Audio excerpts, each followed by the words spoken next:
Në Washington po shtohen sinjalet pozitive për një përfundim të mundshëm të luftës në Ukrainë, ndërsa mekanizmi diplomatik I propozuar nga Donald Trump duket se po ecën përpara. Presidenti rus Vladimir Putin, gjatë mbledhjes së zakonshme të Këshillit të Sigurisë, deklaroi se fokusi I takimit do të ishte rikthimi I marrëdhënieve ruso-amerikane.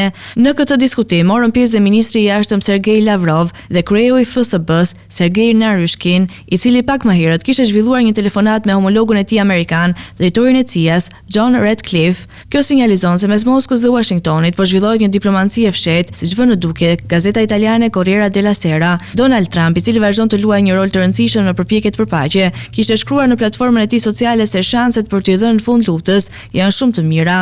Ai gjithashtu I bëri thirrje Putinit që të shmangë më shumë viktima mes ushtarëve ukrainas të rrethuar nga trupat ruse, veçanërisht në rajonin e Kurskut, ku Moska po vazhdon avancimin. Në përgjigje të kësaj thirrjeje, Putin deklaroi se e mirëkupton apelin e Trumpit dhe e konsideron të bazuar në konsiderata humanitare.